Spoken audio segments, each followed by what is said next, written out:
Pour les enfants. Mais non, je sais pourquoi. Parce qu'il y a Raphaël qui est là. C'est un peu notre petit bouquet, notre Donald. Bonjour, Raphaël, viens s'il te plaît. On va encore gaucher des chaises musicales. Viens. Tu peux te lever, Cynthia. Bonjour, mon Raphaël. Raphaël, on est content de t'avoir. Ouais, bah c'est plaisir de revenir surtout. Tu sais qu'on fait des paris sur toi. Hein. Ah bon? Et ce soir, j'ai gagné un livre chez elle. Merci d'école. Que tu venais. J'ai prévu les conditions, j'ai un emploi du temps téléchargé, donc. On sait. Et t'es toujours aussi beau gosse, quoi. Je sais que les gens vont dire, mais pourquoi est-ce qu'il part toujours des beaux hommes? C'est des antécédents grecs. Exactement, c'est vrai en plus. Hein. Tu vois? En vrai, ton vrai nom c'est Israël, ta voix. Exactement. On va parler un peu de cela, parce que tu es là que pour ça de toute façon. Tu vas nous parler de... Il y a un film qui sort et pas que du tu tout. nous ramènes ici. Absolument pas, tu vois. Toi, il faudrait que tu lises mes WhatsApp de temps en temps. Quoi? Tu vas... Ah non. Vas-y, Raphaël, vas-y. Je continue sur ma lancée. Tu as marqué sur sa petite feuille Jack Reacher. Mais les gens ne verront pas les SMS que je t'ai envoyés. Vas-y, Raphaël, c'est à toi. Non, au fait, je devais venir parler de Jack Reacher 2, le film que je distribue, et il a un petit problème au niveau de la distribution du film. Donc il sera décalé, pas pour maintenant, mais sûrement après Harry Potter, donc on a fait la dernière fois. Donc on a décidé avec Mickaël de parler de Disney, Walt Disney. Ah, juste avant. J'avais une petite question parce qu'aujourd'hui je sais que tu t'intéresses pas beaucoup aux films français, mais quand Valérian sortira, c'est quand même une grosse production. Est-ce que ce film? Je le mettrai au cinéma en Israël. Ouais, c'est les C'est quoi Valérian? Très bon film de science-fiction. On m'a aussi beaucoup demandé Brise de Nice 3. Je ne le mettrai pas non plus. Je ne savais même pas qu'il y avait eu un 2. Non, Taxi 5. Taxi 5, ça on ne sait pas. S68. Donc voilà, donc je suis venu pour parler. Parce que tu es un peu notre spécialiste Disney. Cinéma, s'il te plaît. Non, mais c'est lui qui a ramené tous les films Disney en Israël. Donc c'est pour ça que on va parler tout de suite du passé sombre de Walt Disney. Mais c'est vrai en plus. Hein. C'est vrai, non, c'est vrai. D'ailleurs, il y a eu juste, on parle de cinéma américain de Disney. Il y a eu un film qui est sorti il y a quelques années sur lorsque Walt Disney voulait mettre en Mary Poppins en image. Saving Mr. Banks. Exactement. Un très très beau film. Disney est interprété par Tom Hanks. Exactement. D'ailleurs, il y a une petite particularité dans ce film. C'est que l'on ne voit absolument pas Walt Disney en train de fumer, alors que c'est un très gros fumeur. C'est un très gros fumeur, c'est vrai. Exactement. Non, c'est une vraie histoire, c'est une très belle histoire de Disney qui se bat pour avoir les droits cinématographiques de comment il s'appelait, j'ai oublié son prénom. L'écrivain, pour avoir les droits de Mary Poppins, elle qui était complètement contre. Elle était contre les chansons. Elle était contre les chansons, elle était contre le dessin animé. Et Disney a tenu sa promesse, à moitié, on va dire ça comme ça, à en faire un film et non un dessin animé. Mais il a quand même un petit peu triché en mettant une partie du film avec Julien Roux, voilà, on saute dans le dessin et qui rentre dans le monde. Pamela L. Travers. Voilà, exactement. Je le savais pas, mais moi aujourd'hui c'est Google, on a plus besoin de savoir. Parce que Julien Roux dans ce film-là, on a l'impression qu'elle a 35-40 ans. En fait, à l'époque, elle avait une petite vingtaine d'années à peine. Quand elle a fait le film, elle avait à peine 20 ans, c'était l'un de ses premiers films. Exactement, et c'est un peu ce film-là qui a vraiment... qui a fait bien sa carrière, évidemment, au niveau de la chanson et au niveau ça fait que j'ai vu 250 000 fois et que je regarde encore aujourd'hui. Hyper sombre là, le côté obscur. Vraiment, les gars. C'est pour ça que je suis venu, c'est vraiment pour parler quel est le secret de cette magie Disney. Pourquoi est-ce qu'un film Disney, qui a des films qui sont sortis quand même en 1930, 1940, où nos grands-parents grandi avec, pourquoi est-ce qu'un enfant aujourd'hui regarde les mêmes films avec la même passion? Les images subliminales. Alors non. Non, il y a déjà une partie technique, c'est tout ce qui est utilisation de la rotoscopie déjà à l'époque. C'est vrai que c'est fou qu'aujourd'hui on peut faire des films qui sont sortis en 1930 en Full HD ou Blu-ray. Mais les films Disney aujourd'hui sortent en qualité Blu-ray, ça c'est déjà extraordinaire. Mais on peut déjà reprendre le début. Donc Disney est né en 1901. Walter Elias Disney et il a créé sa société, donc Walt Disney Company, en 1923. Il paraît que Disney ça serait d'origine française. Non, c'est en anglais, ça vient de Disney, ça s'appelle comme ça. Quand on dit Disney en américain, il ne comprend rien, c'est Disney. Exactement. Walt Disney. Non, ça n'a pas une origine française. Parce que c'est justement, tu viens de dire une chose. Disney, comme les petits Bonbon. Vous vous souvenez? Non. Ok, avec moi. Je crois que nous n'avons pas eu la même enfance. Donc Disney a commencé donc sa carrière avec le fameux dessin qu'on connaît tous aujourd'hui, qui se vend à plus de 1 milliard de dollars par an en droits dérivés, qui est le fameux Mickey. Mortimer à la base. Au début ça a changé, la tête de la souris a aussi beaucoup évolué avec le temps. Au début il faisait un petit peu plus peur, c'était un personnage assez, on va dire, pas méchant, mais un peu faisait beaucoup de bêtises. Et c'est comme ça qu'il a commencé sa carrière. Mais le gros début de Disney, c'était avec le premier dessin animé qu'elle a réalisé, qui est Blanche-Neige. Comment ça s'est passé? Tous les studios lui ont fermé ses portes lorsqu'il a décidé de faire Blanche-Neige. Walt Disney, c'est pas seulement la personne à avoir fait des grands dessins animés, non. C'est lui qui a inventé le long métrage dans le dessin animé, c'est lui qui a inventé la couleur dans le dessin animé. Mais lorsqu'il a décidé de faire Blanche-Neige, donc après Mickey, comme la majorité, tous les studios lui ont fermé les portes parce qu'il dit, écoute, ton projet va tomber à l'eau, il a décidé d'hypothéquer toute la fortune, il a tout donné de ce qu'il a gagné avec le fameux Mickey pour le mettre sur Blanche-Neige. Parce que c'était un visionnaire. Blanche-Neige, ça a été quand même le premier long métrage en couleur. Il s'est dit, il va aller encore plus loin. On va mettre les paroles. Ça n'existait pas à l'époque, les paroles. Et encore plus loin, on va carrément mettre de la chanson. Et jusqu'à aujourd'hui, Disney était l'homme le plus oscarisé du monde. Personne n'a Blanche-Neige. Et ouais, alors l'Academy Awards a carrément fait un Oscar personnalisé avec 7 petits Oscars quand on rêve. C'est ton rêve, après. Voilà, de tout le monde dans le monde du cinéma. Et jusqu'à aujourd'hui, c'est l'homme le plus oscarisé. Mais c'est quoi vraiment cette magie Disney? Pourquoi est-ce qu'un film Disney, c'est un film Disney? Il y a beaucoup d'autres studios qui ont fait des dessins animés, mais ça n'a jamais atteint jusqu'à aujourd'hui. Ça n'a jamais atteint la magie Disney. Parce que c'est très simple, Disney, à son vivant et toujours après sa mort, ont gardé cette façon de penser, c'est que dans ses films, ils poussent les psychologies aux deux extrêmes. C'est-à-dire que dans un film Disney, le méchant est vraiment méchant. Et le gentil est vraiment gentil. On peut prendre tous les exemples de films. Par exemple, si on prend le Roi Lion, le film du Roi Lion qui est sorti, c'est quand même l'oncle qui tue son frère, qui déclare à son neveu qu'il a tué son propre père, qui bannit son fils du royaume, qui le fils revient et tue son oncle. Ouais, c'est très bien. Sur le Roi Lion, je crois que c'est en fait une équipe B de Disney qui l'a fait, parce que l'équipe principale, je crois, était sur Pocahontas, et ils ont pas du tout prévu le succès monstrueux qu'il y a eu. Il y a eu beaucoup d'anecdotes sur le Roi Lion, mais bon, c'était quand même un des plus gros succès Disney. Jusqu'à aujourd'hui, le plus gros succès qui a battu bien sûr Blanche-Neige, c'est La Reine des Neiges, avec plus de 1 milliard. Il y a un truc sur la neige quand même, hein. 1,3 milliard, je crois, de recettes au box-office, sans bien sûr parler des droits, des ventes dérivées des petits personnages de Elsa. D'ailleurs, sur celui-ci, ce qui est intéressant, c'est que La Reine des Neiges est un peu plus ambigu au niveau de gentil-méchante. C'est-à-dire que la Reine des Neiges, en fait, la psychologie sur la Reine des Neiges, j'y crois pas.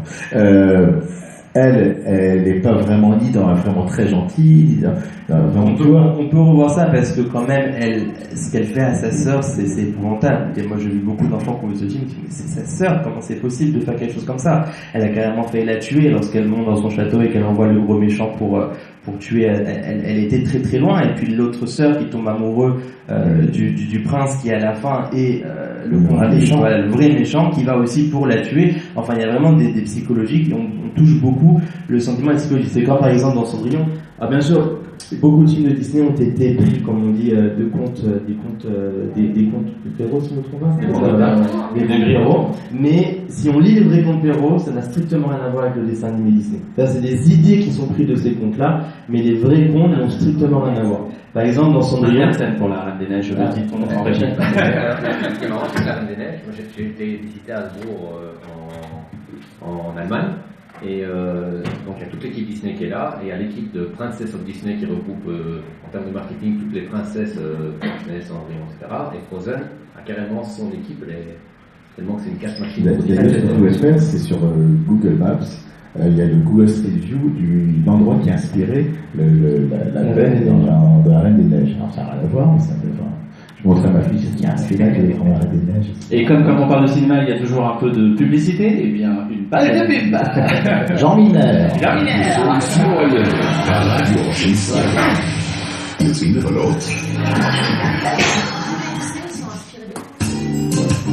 תגיע גדולה מזמינה אתכם לחדש את הדבוק הישן ולהפוך אותו לחדש. 03-5050-7553 קו 28 חולון בהנהלת יצחק אברהם. היום, כדי להיות בקשר, צריך יונת דואר או מכתב בבקבוק או פקס. היום אפשר לשלוח וואטסאפ. רדיו סול מזמין אתכם לשלוח הודעות וואטסאפ מתי שתרצו בכל שעה שתרצו. בקשות שירים, דשים, ברכות, או סתם לפרגן. אז שלחו וואטסאפ למספר 053-807-1213 053-807-1213.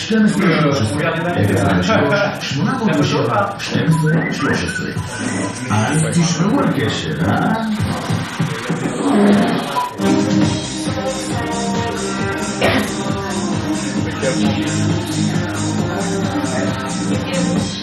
On va faire un petit top Ce séjour, notre verre cube de validole des foules. Il était plein de flamme, de charme, et si cool. Ah, yeah! C'est grand, et dans le vent. La chose qui est le plus grand, c'est la faute, la chose des choses.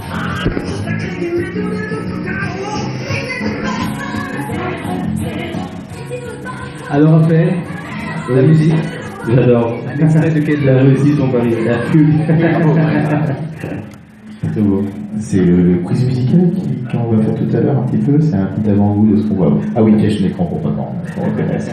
Pour revenir à ce que tu disais, tu parlais des méchants qui étaient vraiment très méchants, mais c'est vrai que la particularité dans le Roi Lion, c'est que ça a quand même choqué les gens quand il est sorti, parce que il y avait quand même quelque chose de dur dans la mort Très très dur. du père. Ah bon, oui aussi. Hein. Oui, mais psychologiquement, dans la tête d'un enfant, il analyse pas le film de la même façon que nous. C'est-à-dire qu'un enfant passe, on va dire, cette étape-là, et la moralité donc du gentil passe le dessus sur la cruauté du méchant. Et ça a été le secret de la magie Disney. Par exemple, on peut voir aussi dans Cendrillon. Cendrillon, par exemple. on peut voir La cruauté du méchant. Là, on peut voir aussi dans Cendrillon. Qu'est-ce qui se passe? Ses parents meurent. Non, c'est la souris, la méchante. Non, ses parents meurent. Sa tante, on va dire, sa belle-mère vient chez elle, prend sa propre maison, l'engage comme femme de ménage, la maltraite. Elle est cruelle, mais elle a pas. Elle a pas. Non, elle est gentille. Mais c'est encore pire parce que là, après Disney, qu'est-ce qu'il fait? Il y a enfin la fée qui arrive, celle qui a tous les pouvoirs magiques. Elle lui donne le char de princesse, elle lui donne la robe de princesse, elle va l'amener danser au bal avec le prince, mais elle lui dit, mais attention, à minuit, tu vas tout perdre. Ouais. Et ça a été ça aussi. Il paraît que la fée, c'est une métaphore du pétard. Ah ouais? C'est une grosse montée, tu vois des trucs magnifiques partout, puis après, tu rien. Après, on peut tout inventer. Bon, il y a beaucoup de rumeurs aussi sur Disney, c'était un néo-nazi, etc. Tout ça, alors, c'est vrai ou pas néo-nazi, mais antisémite un peu ou pas? Complètement faux. Non. Moi, tu sais pourquoi j'ai l'impression que c'est vrai? Pourquoi? Parce qu'il n'a jamais fait un film sur les juifs. Bah si, la compagnie Disney a fait le premier. Ah, la compagnie Disney. Spielberg. Oui, mais lui, il est mort très très tôt. 80% des films Disney qu'on a aujourd'hui n'a pas été sous le vivant de Walt Disney. Il est mort quand même en 1966, si je me trompe pas. Il avait 65 ans, si je fais bien. Il avait quand même 65 ans, mais bon, jusqu'à 1923, ça a été quand même... 65 ans de juif, ça fait beaucoup. Ma mère a rencontré Walt Disney. C'est vrai, sérieux? Mais c'est vrai, ma mère. Israélienne. Non, c'est vrai. Ma mère était à l'ouverture avec son frère en 1957 du premier Disneyland à Anaheim, Californie.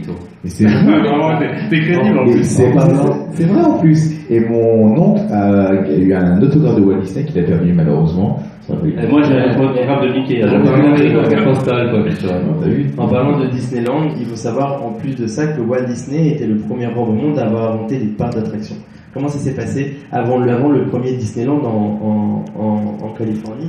Aucun parc d'attractions n'existait. On disait que les Américains à l'époque ils avaient le hamburger et Disneyland. Quand tu dis hamburger? Et les Français avaient la part du trône. C'est belle, un hamburger, c'est belle. Donc c'est lui qui a Comment s'est passé? Il raconte l'histoire qu'il était assis avec ses petites filles un dimanche dans un jardin et il y avait une balançoire à un toboggan et il a vu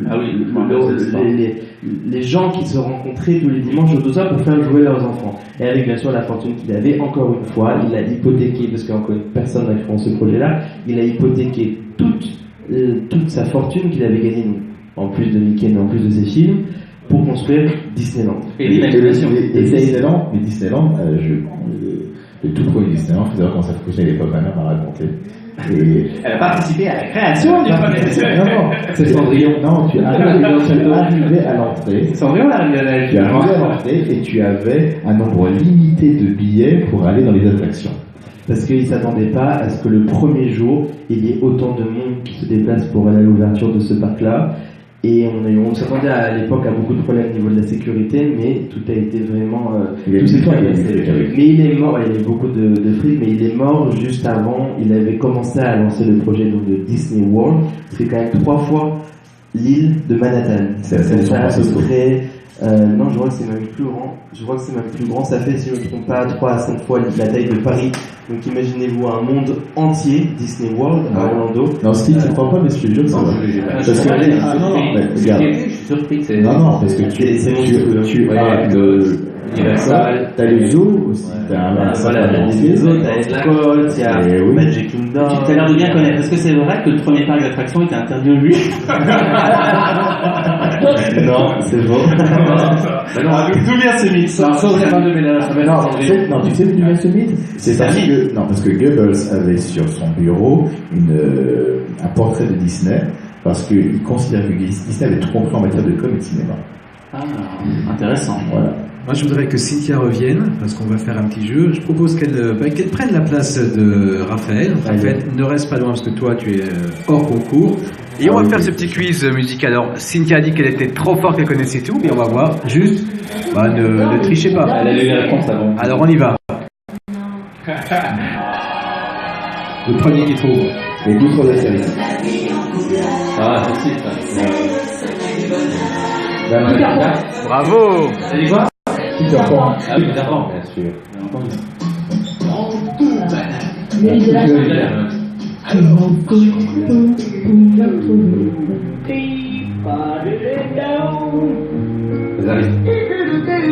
Robin des Bois. Joli. C'est mon préféré.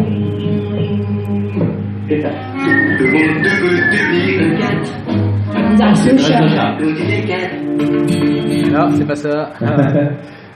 Marc Fischer. Vous ne travaillez pas en fait? Que je me souvienne. Cendrillon. Cendrillon, quand elle m'a transformé ainsi.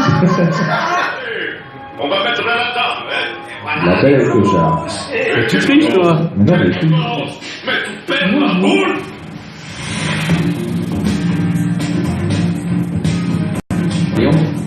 Non. Ça rejoint. Joli. Bravo. Ah, lui, c'est lui qui l'a gagné. Hey, il est bon, il serait Thomas. Ça fait des On n'entend pas ou quoi? Et une toute dernière. Alors, on va laisser Raphaël répondre. Là, je l'ai plus. Attendez une petite seconde. La technique est foireuse ce soir, je veux pas. Je l'ai pas. Écoutez, j'avais mis ça. Hein. Mission impossible. C'est vrai qu'il n'a rien avec Disney, mais c'est ce que j'avais dans la machine. Je rappelle à nos chers auditeurs que. Ah, C'est quoi que j'avais prévu? c'est quoi ça? Mission impossible. C'est impossible. C'est possible, c'est vrai. Mais c'est pas Je rappelle à nos chers auditeurs les talents d'imitateur de Donald. C'est vrai. Je vais éviter mes talents d'imitation ce Moi, soir. j'ai des Parce que Le Pen ne fait pas marcher. C'est vrai. Je te jure. Oh, c'est vrai. Ah, là, ça va.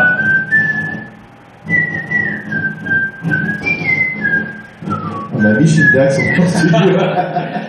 C'est le coq qui est dans le Robin des Bois. Robin des Bois. Il est strange. Tu nous as même pas mis Marc Hobbs en C'est beau de Disney. C'est quoi les Disney que j'ai vu? Et ben moi aussi, et j'ai grave kiffé. Lequel? Le Robin des Bois. Moi, c'est Marc Hobbs. Moi, c'est Bambi, au cinéma. Et ça? Ah ouais, non, mais alors Bambi, moi j'ai pleuré. Sa maman est Moi morte. aussi, moi je l'ai revu à 30 ans.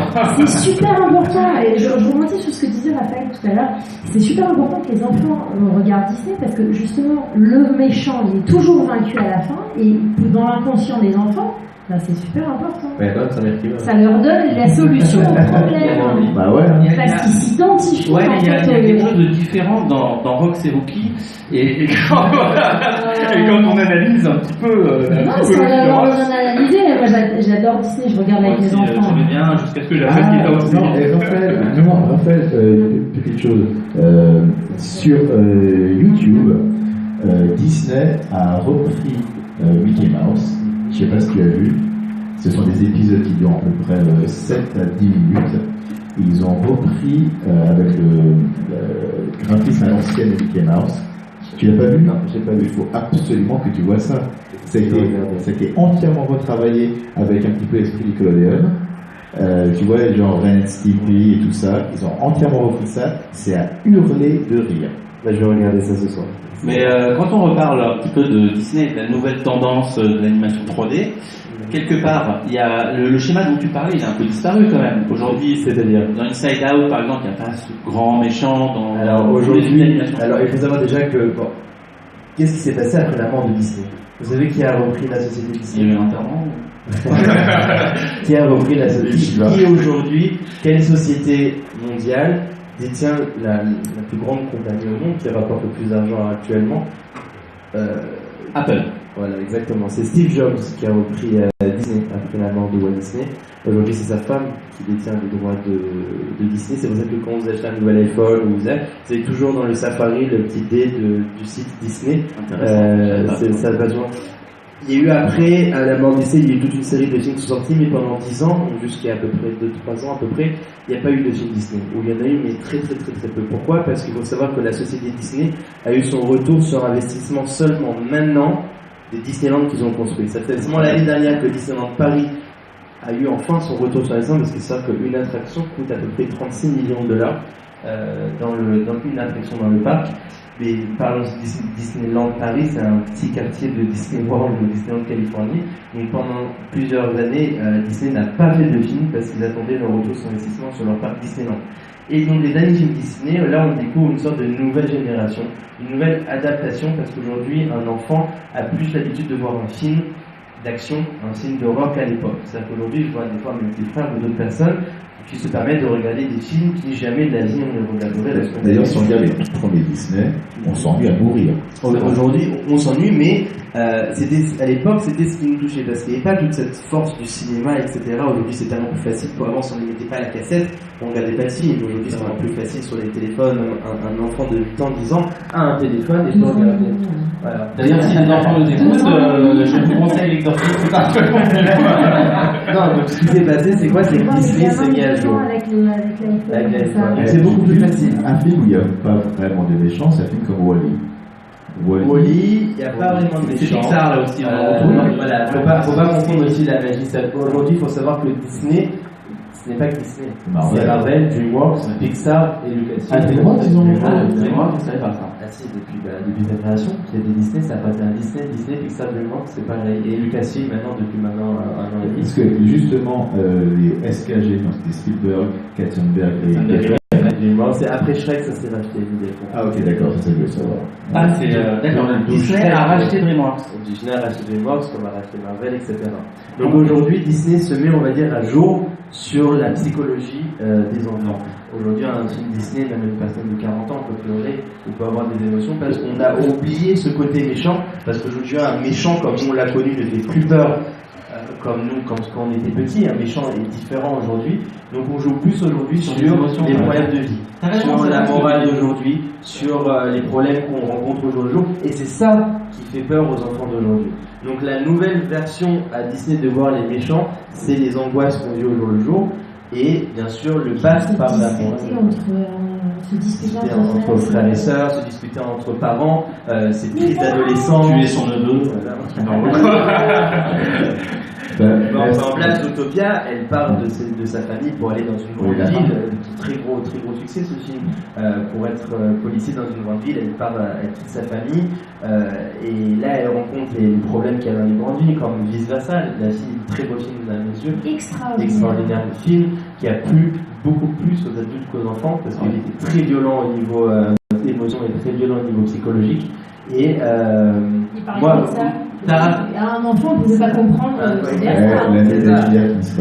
en a qui n'a pas marché, je n'ai jamais compris pourquoi, c'est Tara mais le chaudron magique. C'était extraordinaire. D'accord. La chanson. Ah, moi j'ai adoré. Non, mais je me souviens. Mais qu'est-ce qu'il fait, il n'y a eu aucun flop chez Disney. C'est quand même quelque chose d'extraordinaire, c'est que tous les films Disney ont eu leur retour sur investissement. Il y en a qui en sont moins connus que d'autres, certes, mais Disney est l'une des seules, enfin c'est la seule compagnie de cinéma qui n'a jamais perdu d'argent sur un de ses films. Sur comme John Mars, sur Mars, on peut l'écrire. Oui. Avant qu'on mette de la pub et de la musique, juste un truc, s'il en restait un seul, Disney, pourquoi, c'est quoi? Mon préféré? Ouais. Ça dépend des époques. Là, mon dernier, je dirais vraiment, le dernier film de ces dernières années, c'était Vice Versa, qui était un très beau film. Et des anciens films d'époque, Peter Pan m'a fait beaucoup rêver. Énormément rêver, et fait rêver énormément d'enfants. Moi, ça reste le Royaume. Non, le Royaume n'a jamais fait rêver. Merci. Merci.